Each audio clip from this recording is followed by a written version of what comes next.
సంచలన దర్శకుడు రామ్ గోపాల్ వర్మ సినీ జర్నీపై శివ టు వంగవీటి అనే ప్రోగ్రాం డిసెంబర్ 20న జరిగింది. హైదరాబాద్ లో జరిగిన ఈ కార్యక్రమానికి పలువురు సినీ ప్రముఖులు హాజరై వర్మతో తమకున్న అనుబంధం గురించి మాట్లాడారు. ఆ కార్యక్రమానికి హాజరు కాలేకపోయిన సింగర్ గీతామాధురి వర్మ గురించి మాట్లాడింది. నేను రామ్ గోపాల్ వర్మ గారి అప్పల్ రాజు, కిల్లింగ్ వీరప్పన్, వంగవీటి సినిమాల్లో పాటలు పాడాను. ఆయన నిజంగా చాలా మర్యాదస్తుడు. పాటలు పాడేందుకు వెళ్ళినప్పుడు ఆయన నాతో చాలా బాగా మాట్లాడేవారు. తన ఒపీనియన్స్ ఫ్రాంక్ గానే చెప్పినప్పటికీ అవతలి వాళ్ళకి తగు మర్యాదనిస్తారు. అలాగే వర్క్ విషయంలో ఆయనకు చాలా క్లారిటీ ఉంటుంది. ఎదుటి వారి నుంచి ఏం ఆశిస్తున్నారో క్లియర్ గా చెప్తారు. ఆయనతో మరిన్ని సినిమాల కోసం పనిచేయాలని కోరుకుంటున్నానని చెప్పింది గీత. సోషల్ మీడియాలో వర్మ చేసే కమెంట్లు, పోస్టులు చూసి విసిగిపోయిన నెటిజన్లు వర్మ గురించి గీతామాధురి చెప్పింది విని ఆశ్చర్యపోతున్నారు. వర్మ బయటకు మాత్రం గంభీరంగా కనిపించి వ్యక్తిగతంగా చాలా మర్యాదస్తుల్లా ఉంటారా అని అనుకుంటున్నారు.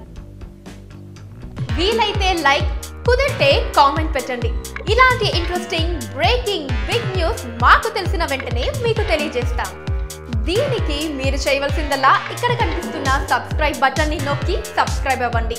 అండ్ ఇంకో విషయం, పక్కనే ఒక గంట సింబల్ కనిపిస్తుంది కదా, దాన్ని నొక్కారనుకోండి మేం చేసే వీడియో అప్డేట్స్, నోటిఫికేషన్స్ అన్నిటితో మీ డివైస్ లో వాలిపోతాం.